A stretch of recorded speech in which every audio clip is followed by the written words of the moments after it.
올려드립시다. 우리 다 함께 자리에서 일어나 하나님께 인내하며 높고 위대하신 하나님 아버지 보좌 앞으로 나아갑시다. 하나님 나라 임하소서. 하나님 나라 임하소서. 영광과 존귀 능력과 위엄 놀라운 사랑의 기적의 하나님 지금 이곳에 오 하나님 나라 임하소서.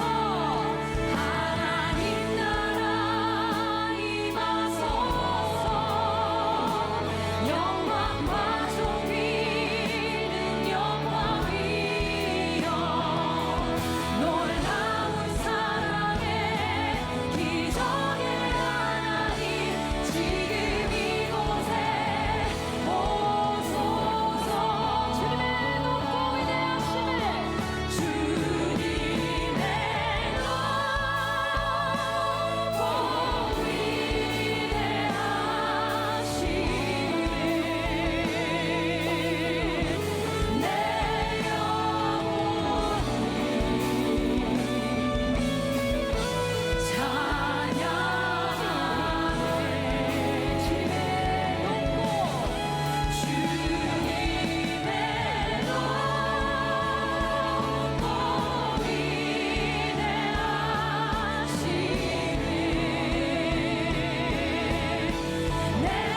영혼이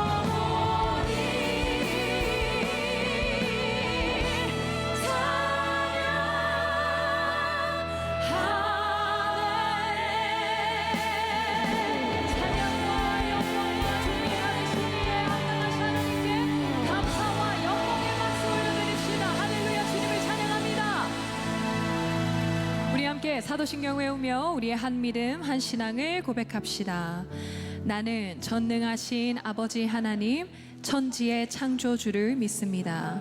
나는 그의 유일하신 아들 우리 주 예수 그리스도를 믿습니다. 그는 성령으로 잉태되어 동정녀 마리아에게서 나시고 본디오 빌라도에게 고난을 받아 십자가에 못 박혀 죽으시고 장사된 지 사흘 만에 죽은 자 가운데서 다시 살아나셨으며 하늘에 오르시어 전능하신 아버지 하나님 우편에 앉아 계시다가 거기로부터 살아있는 자와 죽은 자를 심판하러 오십니다. 나는 성령을 믿으며 거룩한 공교회와 성도의 교제와 죄를 용서받는 것과 몸의 부활과 영생을 믿습니다. 아멘. 모두 자리에 앉으시겠습니다. 우리 다 함께 박수하며 예수 그리스도의 참된 제자 되기를 소망합니다.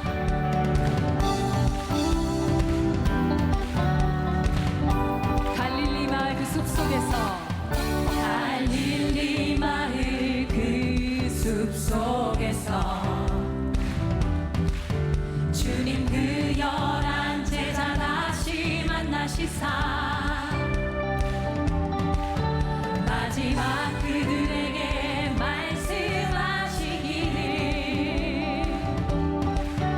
너희들은 가라져 세상으로 가서 제자 삼으라 가서 제자 삼으라 세상 모든 사람들을 세상 모든 영혼이 내게 달려가니 가서 제자 삼으라 나의 길을 가르치라 내가 너희와 항상 함께하리라. 지금도 우리 주 찾아오사 지금도 우리 주 찾아오사 어두워져 가는 저 세상 바라보며 마지막 우리에게 부탁하시기를 너희들은 가라져 세상으로 가서 제자 삼으라 가서 제자 삼으라 세상 많은 사람들을 세상 모든 영혼이 내게 달려가니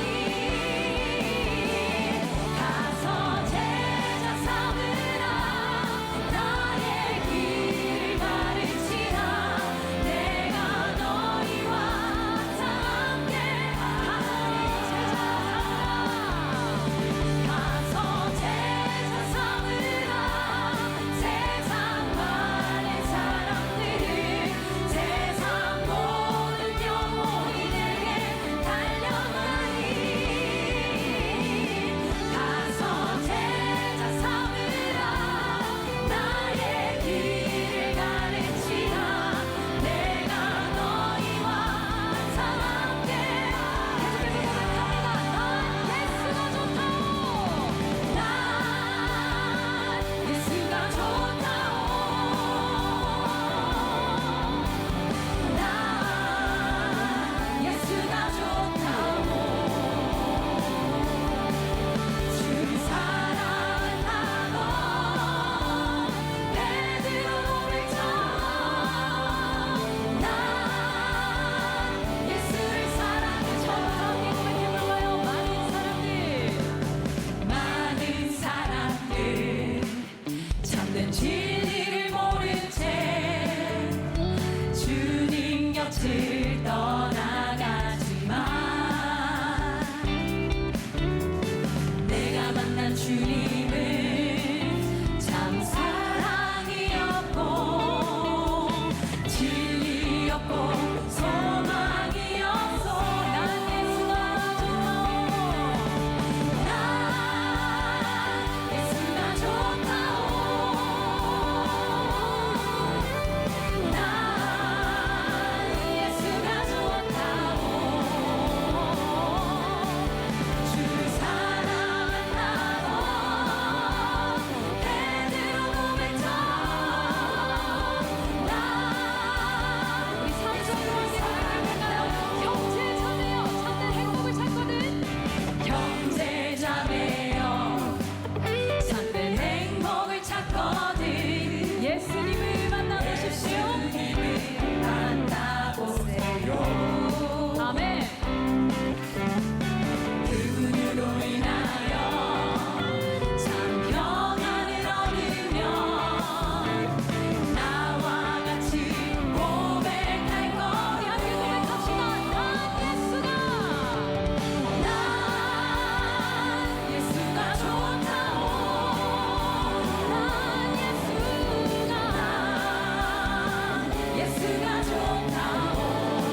하나님 아버지, 보잘것없는 우리를 주님의 제자로 불러주심에 감사합니다.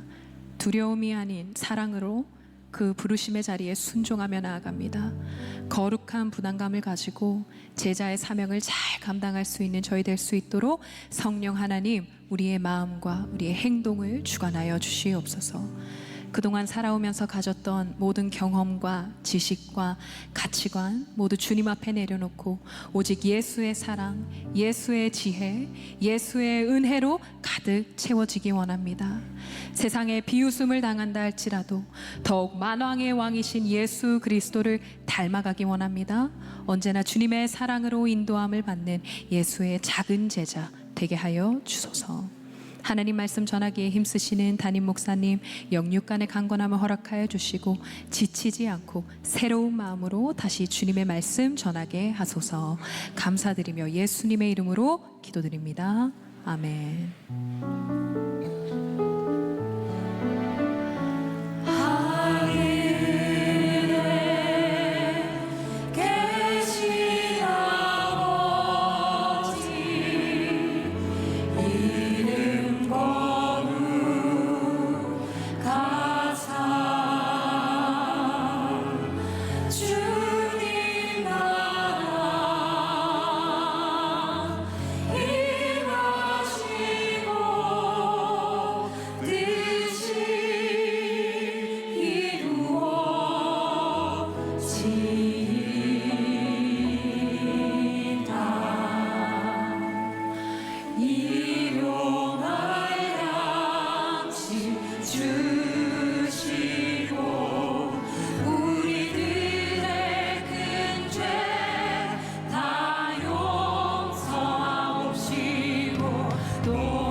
어디 갔어요? 네, 열광에서 열망으로 오늘 이제 5번째 말씀이 되겠습니다. 기억하세요. 첫 번째 유연함에 대한 말씀했고, 두 번째 담대함에 대하여, 세 번째 자유함에 대해서, 네 번째 성숙함에 대해서, 그리고 오늘은 제자로서 살아가는 우리들의 결단에 대한 말씀을 함께 나누려고 합니다. 제가 이 말씀을 나누면서 제가 사실 이 예배를 마치면 바로 이제 통영에 바로 차를 타고 내려가야 됩니다. 3일 동안 통영시에 이제 집회가 있어 내려가는데 제가 청년 예배 설교를 못 해요. 제가 토요 예배 설교를 하면서 빨리 녹화를 해라. 이번 시리즈만큼은 제가 청년들에게도 모든 교인들에게 이 말씀을 좀 나누었으면 좋겠다.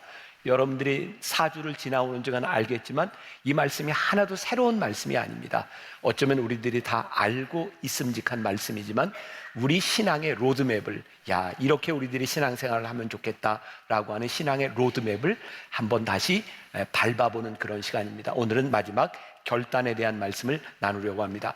오늘 본문 말씀은 연초에 제가 하나님의 마음 알기 사역 시리즈 설교를 할 때 한번 나누었던 그런 말씀이기도 합니다. 그때 제가 못된 제자와 또 좋은 제자 이렇게 있다고 이야기를 했는데 물론 다 잊어버리셨겠죠. 자, 못된 제자는 어떤 게 못된 제자냐? 선생님이 가르쳐 주는 것 중에 자기가 듣고 싶은 것만 듣는 사람이 나쁜 제자예요. 좋은 제자는 선생님이 가르쳐주는 모든 것들을 흡수할 수 있는 게 좋은 제자입니다. 자, 적용. 여러분들은 신앙생활을 하면서 하나님을 믿는다라고 했는데 좋은 교인인가? 나쁜 교인인가? 좋은 교인은 하나님의 말씀을 온전히 듣습니다. 그러나 나쁜 교인은 내 마음에 드는 것만 듣습니다. 자, 계속해서 5주 동안 동일한 맥이 있죠. 어떤 것이 좋은 제자인지 어떤 것이 참된 신앙인지에 대한 한 가지 맥을 가지고 있습니다. 부모가 자식에게 너 아빠처럼 엄마처럼 살면 좋겠다 라고 말할 수 있으면 저는 진짜 성공적인 부모라고 생각을 합니다. 그러나 부모가 너는 절대 나처럼 살지 마라 라고 이야기한다면 이건 어떤 겸손함에 대한 문제가 아니라 자신의 삶에 대한 자신감을 잃어버린 것이 아닐까라는 생각을 해요. 오늘 본문 말씀에 어떻게 보면 굉장히 교만한 것 같은 사도 바울의 이야기가 나와요. 1절, 내가 그리스도를 본받는 자 된 것 같이 너희는 나를 본받는 자가 되고, 사도 바울이 나를 본받아라 이렇게 얘기해요. 어떻게 보면 참 교만할 수 있겠다, 어떻게 나처럼 돼 이렇게 말할 수 있을까? 그런가 하면 우리들 주변에 신앙생활을 하는 사람 중에 이렇게 얘기하는 사람이 있어요. 우리 예를 들면 만나교회에서 신앙생활 하는데 절대로 나 같은 사람 보지 말고요, 신앙생활 잘하세요. 하나님만 보고 나 같은 사람은 보지 마세요. 겸손해 보이는 것 같지만 굉장히 비겁합니다. 내 신앙에 대한, 내 삶에 대한 자신이 없는, 교만하지 않지만 여러분 나를 닮으십시오 라고 하는 이 말, 사도 바울이 했던 이 말을 영어 성경으로 보니까 이렇게 표현이 되어 있더라고요. Follow my example just as I follow Jesus 라고 되어 있어요. 나의 본을 좀 따르십시오. 근데 어떤 본? 내가 예수님을 따르려고 했던 것처럼. 사도 바울은 자신이 가지고 있는 어떤 온전함을 이야기하는 것이 아니라 자기의 노력을 이야기하고 있어요. 여러분, 적어도 제가 예수님을 따라 살려고 했던 이 모습을 본받으세요. 나의 완전함이 아니라 노력하는 모습을 본받으세요. 오늘 제가 이 제자됨, 결단에 대한 이야기를 하는데 이 제자됨이라고 하는 것은 완전함에 대한 이야기가 아닙니다. 적어도 우리가 주님을 따라가겠다라고 하는 이 마음이 우리의 제자됨의 자격이 있는 거죠. 제자로 살겠다라고 하는 것을 저는 이렇게 표현할 수 있을 것 같아요. 제자로 살겠다고 하는 이 말은 세상과 같은 방식으로 살지 않겠다고 하는 고백이다. 여러분들에게 묻습니다. 여러분들이 지금 살아가는 여러분들의 삶의 방식은 나는 세상과 같지 않은 방식으로 살아가겠습니다 라는 그런 삶의 모습입니까? 아니면 세상과 같은 방식으로 살아가고 있습니까? 여러분들이 제자로서 살아간다면 우리들이 세상 방식과 같지 않은 분명한 우리들의 삶의 가치가 있을 때 우리는 제자로서의 삶을 살아갈 수 있을 것 같아요. 빌립보서 4장 9절에 보니까 사도 바울이 이렇게 얘기를 해요. 너희는 내게 배우고 받고 듣고 본 바를 행하라. 그리하면 평강의 하나님이 너희와 함께 계시리라. 난 정말 멋진 말씀이라고 생각하거든요. 사도 바울이 빌립보에 있는 교인들에게 여러분 내게 배우고 받고 듣고 본 바를 행하십시오. 그러면 하나님의 평강이 여러분들과 함께 하실 것입니다. 우리가 그리스도의 제자로 살아가는 것은 우리들이 세상에서 얻을 수 있는 어떤 것이 아니라 하나님의 평강이 우리들과 함께 하시는 것, 그것이 제자의 삶입니다. 우리가 제자로 살아간다고 하는 것과 우리가 어떤 교육을 하고 교육자가 된다고 하는 것은 다른 차원의 문제라고 생각하거든요.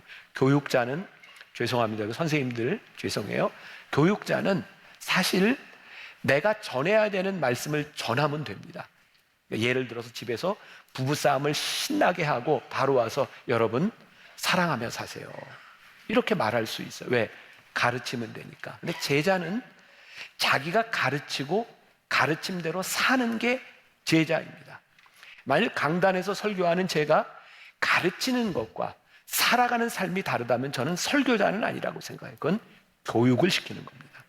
여러분들이 이 땅 위에 살아가면서 여러분들이 제자로 살아간다고 하는 것은 주님을 따라가는 것이고 주님을 흉내내는 것이고 주님을 닮아가는 것입니다. 우리들에게 도전이 되죠. 야, 우리는 예수님의 제자가 되겠다고 예수님을 믿는다고 했는데 우리들의 삶에 이런 모습이 있는가? 지난주에 제가 여러분들에게 컨퍼런스에 갔다 와서 요 라틴어를 한번 써먹고 잘난 척을 좀 하십시오라고 했는데 좀 써먹어 보셨어요? 이게 알터 크리스투스, 입세 크리스투스 기억나세요? 또 다른 그리스도, 그리스도 그 자체. 굉장히 멋있는 말입니다. AI 크리스투스, 알터 크리스투스, 입세 크리스투스. 우리가 제자로 살아간다고 하는 것은 우리들에게서 또 다른 그리스도의 모습, 그리고 그리스도 그 자체가 우리들에게 나타나는 거예요. 예수님의 제자로 삶을 사는 사람들은 그래서 이렇게 말할 수 있는 거예요. 나처럼 사십시오.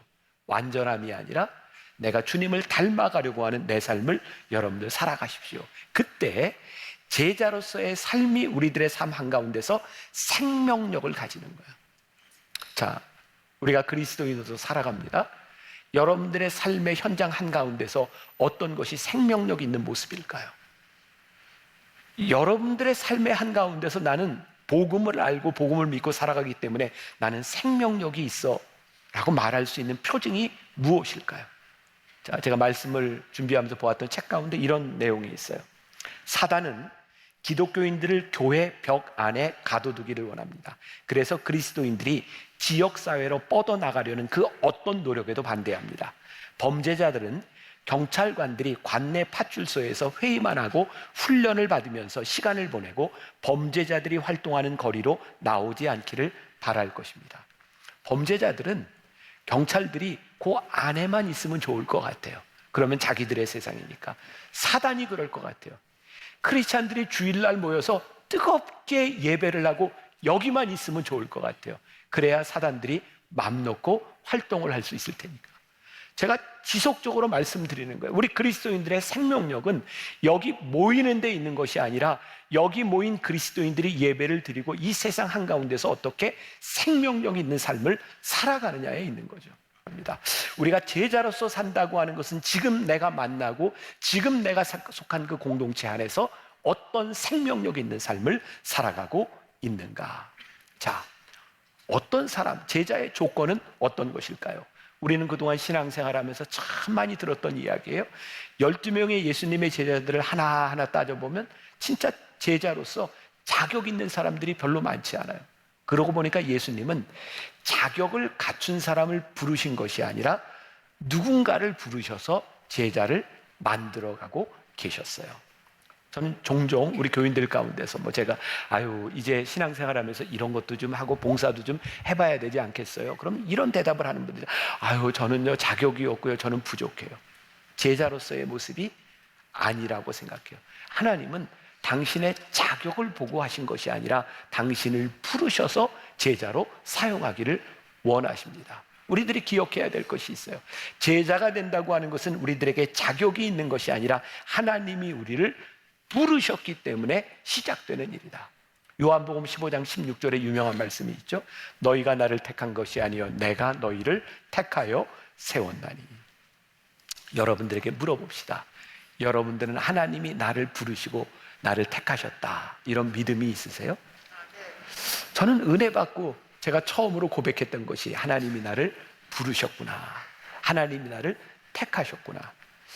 은혜를 받기 전이나 은혜를 받은 후나 제 삶에서 달라진 건 없습니다. 단지 하나님이 나를 택하셨다고 믿으니까 하나님이 나를 쓰실 것에 대한 믿음이 생겼던 거예요.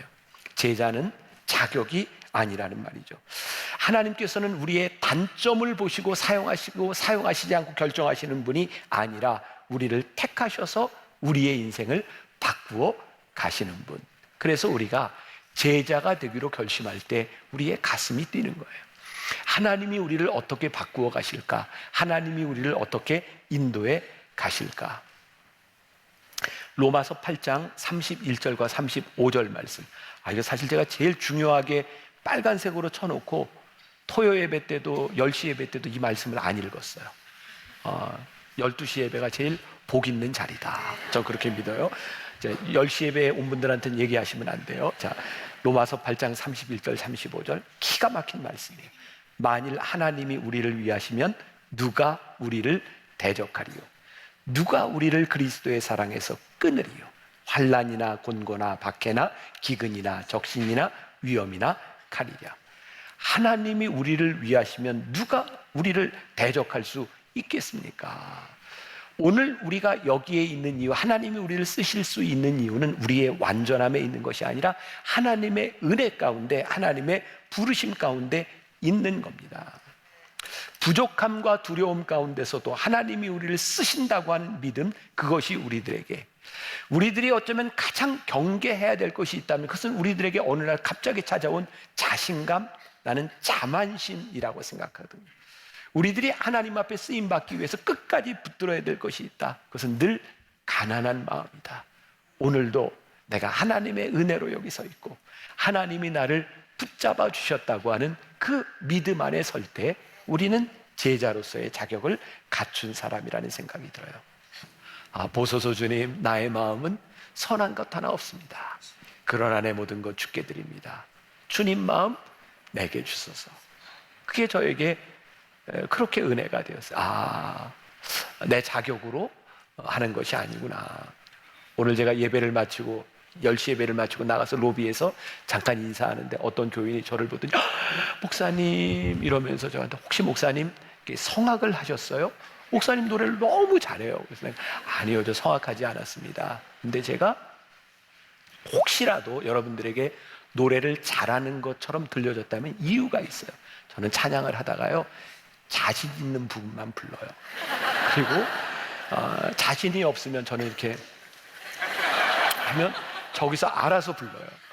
제가 저 찬양팀을 이렇게 믿으니까 찬양을 부를 때 그냥 은혜스러워요. 그런 생각이 들거든요.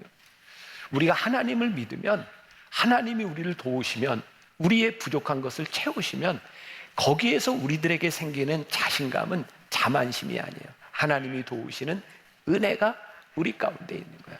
제자는 우리의 능력으로 완전함으로 하는 것이 아니라 우리의 부족함에도 불구하고 주님을 따라가려고 하는 마음이 있을 때, 늘 가난한 마음이 있을 때 우리가 제자로서의 삶을 살아갈 수 있다. 다시 말합니다. 제자는 완전함에 있는 것이 아니라 제자는 자라남, 주와 함께 나아짐에 있는 것이에요. 제자는요, 가르치는 대로 따르는 것이 좋은 제자다, 이런 이야기를 했어요. 예수님께서 우리들에게 무엇을 요구하시나요? 저는 한 세 가지를 생각해봐요. 하나는 예수님께서 우리들에게 따라오라 라고 말씀하셨으니 우리는 따라오라고 하는 말씀에 순종하면 될 것 같아요. 예수님이요 제자들을 부를 때 따라와라 그러셨어요. 예수님을 따라갔지만 그들이 그렇게 완전하지 않았어요. 그들은 때로 예수님을 배신하기도 했고 예수님을 떠나기도 했고, 기가 막힌 건 예수님이 부르신 사람들을 끝까지 붙잡아 주시고 놓지 않으신다는 거예요. 그러니까 우리는 때로 부족하지만 따라갈 준비가 되어 있으면 돼요. 요한복음 21장에 보면 부활하신 예수님께서 제자들에게 나타나신 유명한 장면이 있죠.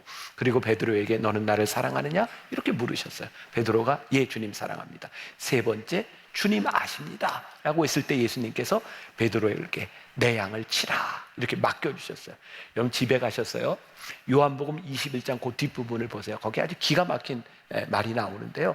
예수님께서 내 양을 치라 라고 말씀하셨는데 베드로가요, 그때 예수님께 이렇게 묻습니다. 요한복음은 요한이 기록을 했는데 그 요한은 예수님의 사랑받는 제자였습니다. 그러니까 베드로는 늘 그 예수님의 사랑받는 아마 요한을 보고 있었던 것 같아요. 이렇게 묻습니다. 예수님이 내 양을 치라 이렇게 말씀하셨는데, 예수님, 쟤는 앞으로 어떻게 될까요? 성경에 이렇게 표현은 안 돼 있지만 이런 말이에요. 요한을 바라보며 쟤는 어떻게 될까요? 그랬더니 예수님께서 이렇게 대답하세요. 신경을 꺼라. 아니, 성경에 이렇게 표현은 되지는 않았어요. 너는 나를 따라오라. 그러면 네가 나중에 이제는 네가 네 마음대로 다녔지만 이제는 네가 십자가를 지는 일을 감당하게 될 것이다. 예수님께서 그렇게 말씀하셨어요. 사실 우리들이 제자의 삶을 살아가는데 큰 방해가 되는 것 중에 하나가 뭔가 생각해 보니까 늘 다른 사람을 의식하는 거예요. 하나님, 쟤를 좀 너무 사랑하시는 것 같지 않으세요? 쟤는 좀 너무 튀는 것 같지 않으세요? 하나님, 쟤는 너무 잘하는 것 같지 않으세요? 나는 뭐예요? 예수님이 뭐라고 말씀하세요? 너는 나를 따라와라 라고 말씀하세요. 우리들이 온전히 주님 앞에 순종할 준비가 되어 있으면 우리는 제자로서의 삶을 살아가게 되겠죠. 그리고 우리들에게 필요한 것이 있다면 배우려고 하는 마음들일 것 같아요. 마태복음 11장 29절에 보니까 나는 마음이 온유하고 겸손하니 나의 멍에를 마고 내게 배우라. 예수님이 뭐라고 말씀하셨어요? 나를 배워라. 너희들이 말씀을 보고 나를 배워라. 그리고 예수님을 따라가라는 거예요. 그동안 한국교회의 제자 훈련이라고 하는 말이 참 많았습니다. 제자 훈련을 받는데 제자가 되지는 않아요. 제자 훈련만 받아요. 제자가 된다고 하는 것은 말씀을 배울 뿐만 아니라 주님의 명령에 따라 움직여 들어가는 거죠. 세 번째 보니까 예수님께서 마태복음 28장 19절에서부터 20절까지의 대명령 Great Commission이라는 게 나와요. 우리들에게 사명을 주셨어요. 너희는 가서 모든 민족을 제자로 삼아 아버지와 아들과 성령의 이름으로 세례를 베풀고 내가 너희에게 분부한 모든 것을 가르쳐 지키게 하라. 너희는 가서. 우리는 그동안 교회 안에서 언제부터인가 자꾸 사람을 모아서, 그래서 목회자도 그렇고 교회도 그렇고 모여서 여러분, 모여서 예배드리는 게 잘못된 것은 아닌데 궁극적으로 예수님께서 우리들에게 주신 이 사명의 삶을 살아가는 것은 모이는 데서 흩어져 가는 데 있는 거예요. 너희들 가서 민족으로 제자를 삼으라고 우리들에게 말씀하세요. 언제부턴가 교회가 우리의 신앙의 공동체가 우리를 프로텍트하는 것으로, 세상에서부터 분리되는 것으로 우리의 신앙이 되는 것이 아니라 담대하게 이 세상으로 들어가라고 말씀하는 거예요. 저는 이런 꿈을 꿔요. 누가 저한테 이상주의자라고 이야기할지 몰라요. 근데 저는 꿈을 꿔요. 하나님, 우리 교회 성도들이 여기에 모이는 것으로, 예배하는 것으로 그치는 것이 아니라 이들이 가서 제자의 삶을 살아가는 우리들의 삶에 간증이 있는 이야기들이 우리들의 삶에서 만들어지게 하여 주옵소서. 이게 어떤 걸까요? 우리들이 제자를 삼는다고 하는 것이 어떤 걸까요? 여러분들, 너희들은 세상으로 가서 모든 민족으로 제자를 삼아라고 했는데 이 제자를 삼는다고 하는 것은 우리들이 모든 사람에 대한 책임을 지라는 게 아니라고 저는 생각합니다. 왜냐하면 예수님도 이 땅 위에 수많은 사람들이 예수님을 따랐지만 예수님은 12명만 제자를 삼으셨어요. 예수님이 제자 삼는 방식이었던 것 같아요. 예수님이 12명 제자 삼았는데 우리들이 뭐라고 이렇게 많이 제자를 삼으려고 그래요? 그런 생각하지 말라고요. 지금 우리들 앞에 놓여 있는 그 사람에게 우리들이 어떤 영향을 줄 수 있는가? 저는 이렇게 표현합니다. 섭리적 관계를 만들라. 잘 생각해 보세요. 섭리적 관계가 뭘까요? 오늘 여기 이제 권사님도 앞에 있고 우리 교인들이 있어요. 저에게 있어서 섭리적 관계는 어떤 걸까요? 우리 교인들이 어느 날 가정에서 혼 자녀들에게, 얘들아, 내가 신앙생활을 하면서 만나교회에서 신앙생활을 하면서 김병삼 목사님의 설교를 들으며 내 인생이 바뀌었어. 내 삶이 변했어. 저는 그게 섭리적 관계라고 생각해요. 여기에 몇 사람이 모이냐에 대한 문제가 아니라 내가 그 사람의 삶을 바꾸어 줄 수 있었던 그 스토리, 그 섭리적 관계가 우리들에게 있는가? 여러분들 이 공동체 안에서 여러분들이 살아가면서 여러분들이 어떤 나무 리더가 되고 열매가 되고 장로가 되고 권사가 되고 여러분들의 공동체들이 많이 있는데 그냥 모여서 그저 그렇게 살아가는 공동체가 아니라 나는 저분 때문에 내 인생이 바뀌었고 내 삶의 가치관이 바뀌었고 이 공동체 안에서 섭리적 관계가 만들어진다면 얼마나 멋진 파워풀한 그런 이야기들이 우리에게 만들어질 수 있겠는가. 여러분들이 이 세상으로 나갔을 때 모든 세상을 책임지라고 하는 것이 아니라 여러분들이 속한 그 공동체 안에서 내가 복음으로 살아가는 우리들의 삶의 흔적으로 인해서 우리들이 어떤 섭리적 관계를 만들어가고 있는가. 적어도 우리들의 삶에 내가 제자를 삼을 수 있는 삼아야 되는 대상이 있을 때 그게 제자로서의 삶을 살아가는 거죠. 후안 카를로스 오르티즈 목사님의 책 이런 제목이 있어요. 당신이 이 땅 위에서 아무렇게나 나뒹구는 벽돌더미가 되어서는 안 됩니다. 이게 책 제목이에요. 여기에 나오는 글을 조금 소개해 드릴게요. 들어보세요. 한 할머니가 나에게 한 소녀를 소개해 주었다. 여기 내 손녀입니다. 아, 그러십니까? 예, 제겐 증손자 손녀들도 있어요. 그 중에 한 애는 벌써 15살이에요. 그 애가 결혼하면 손자까지 또 생기게 되죠. 슬하에 몇 자녀를 두셨습니까? 내가 물었다. 6입니다. 그러면 지금 손자, 손녀가 모두 몇 명입니까? 36명입니다. 증손자, 손녀들은 어떻게 되십니까? 글쎄요, 헤아려 본 적이 없네요. 확률로 따지자면 이 할머니는 216명의 증손들과 1296명의 고손자, 고손녀들을 거느리게 된다. 이 할머니의 자녀들은 유력한 사람들이었다. 아들 하나는 의사, 다른 하나는 변호사, 둘은 농부, 또 하나들은 택시 운전사였다. 그녀의 손자들 가운데는 엔지니어들과 다른 전문직 종사자들이 많이 있었다. 만약 내가 그 할머니에게 어떻게 그 많은 아이들을 다 잘 먹이고 입히고 교육시켰습니까? 라고 물었다면 그녀는 이렇게 대답했을 것이다. 어떻게 다 키우겠어요? 난 단지 6애만 키웠죠. 그 할머니의 자녀들 역시 자기 자녀들만을 양육했다. 그러나 교회에서는 이러한 번식의 법칙이 발견되지 않는다. 가엾은 목사들이 모두 교인을 책임져야 하는데 이것이 문제이다. 자라나고 확장되며 벽돌들로 집을 짓기 위해서 우리 교회는 이 할머니로부터 배워야 한다. 사람들로 제자를 삼아 그들로 하여금 보다 많은 사람들을 제자로 삼도록 해야 한다. 우리는 고아원 원장이 아니라 아비가 되어야 하는 것이다. 참 이 이야기가 저에게는 와 닿았어요. 우리들은 수천 명의 사람들을 책임지는 목사가 아니라 우리들에게서 한 사람 한 사람 제자를 만들어 간다면 이 교회가 얼마나 파워풀한 교회가 될 수 있을까? 전 또 그런 꿈을 꾸며 정말 우리 교회를 모르는 사람이 이 교회에 들어왔을 때 어떻게 이 교회의 이 파워풀한 이 힘이 느껴집니까? 근데 이 파워풀한 힘은 무엇일까요? 누군가를 변화시키고 그리스도의 제자로 삼아가는 능력들이 우리들에게 있을 때 그것보다 더 파워풀한 능력이 어디 있을까요?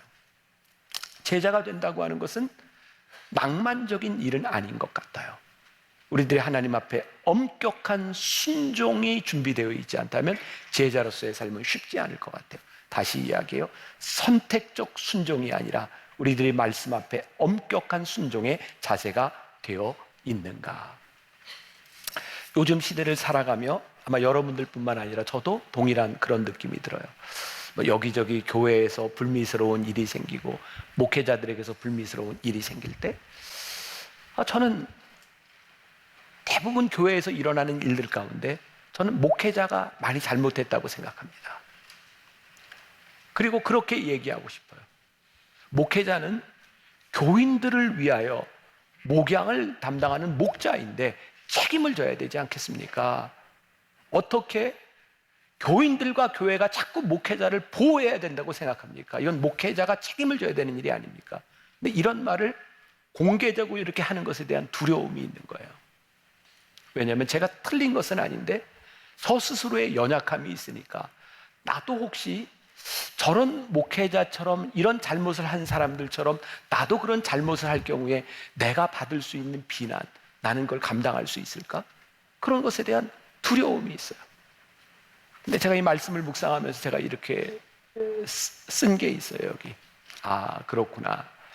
내가 두려움을 상상할 수 있다면 내가 쉽게 넘어지지 않겠구나. 저는 두려움이 큰 축복이라는 생각이 들었어요. 우리들이 넘어질 것에 대한 두려움, 아니 넘어진 이후에 우리들에게 일어날 일에 대한 두려움, 하나님의 말씀을 제대로 따르지 않고 이 세상 가운데서 타락했을 때에 대한 그런 두려움들을 상상하고 살아간다면, 우리들이 엄격하게 주님의 말씀을 따르며 살아가는 것이 얼마나 중요한지를 우리들이 안다면 우리들 그렇게 쉽게 넘어지지 아니하리라. 저는 이제 꿈이라 해서 꿈. 하나님, 우리 교회 성도들이 이 세상 안에 나가서 세상과 다른 가치로 살아가게 될 때에 우리들 그렇게 쉽게 넘어지는 사람이 되지 않으면 좋겠습니다. 세상 사람들은, 아니 우리들 모두가 돈은 참 중요한 것이고 돈이 우리들에게 필요한 것이라고 우리들이 알고 있지만, 그 돈 때문에 벌벌 떠는 사람이 아니라 돈 앞에서 그리스도인이 살아가야 될 가치를 지키는 사람. 우리들이 자녀를 교육하면서 모든 사람들이 이렇게 자녀를 양육하는데 내가 뭔가 뒤떨어지는 것 같고 불안한 마음이 들 때에 우리 하나님의 사람들이 살아가야 되는 삶의 가치를 제대로 가르치는 부모가 된다고 하는 것.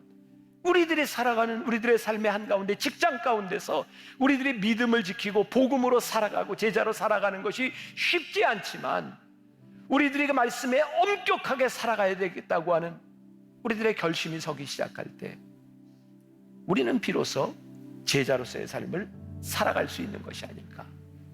저는 이게 품이라고 생각해요. 품.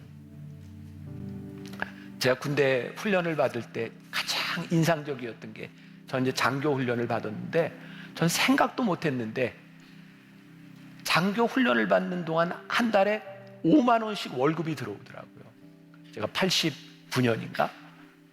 뭐 작은 돈 아니었어요. 근데 그 들어오는 돈의 명목이 품위 유지비였어요. 품위 유지비. 훈련을 받을 때도 대한민국 육군 장교 품위를 좀 지켜야 된다. 그래서 품위 유지비뿐만 아니라 제가 훈련 받을 때 참 인상적이었던 게, 대한민국 장교는 비가 와도 우산을 쓰지 않는다. 우비는 입지만 우산을 쓰지 않습니다. 그리고 함부로 덥다고 손을 걷지 않습니다. 이 장교가 지켜야 될 품위가 있더라고요. 저에겐 굉장히 인상적이었어요. 여러분, 우리가 그리스도의 제자로 살아가는데 우리들이 지켜야 되는 그리스도인의 품위가 있습니다. 세상에서 비굴하지 아니하고 우리의 신앙과 믿음을 지키는 그 품위. 우리들 가끔 그런 얘기 하잖아요. 저 사람은 왠지 지금 돈도 없고 옷도 이렇게 별론데 지금 사람이 지금 귀티가 나지 않아? 이런 거. 뭐 제가 좀 듣는 말이에요. 목사님 키도 작고 머리도 벗어지고 그랬는데 왠지 좀 멋있지 않아? 뭐 이런 말. 죄송해요. 네. 우리들이 들을 수 있는 그 품위.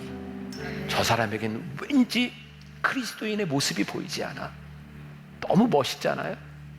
오늘 마지막 시간 제자로서의 결단에 대한 말씀을 나누었어요.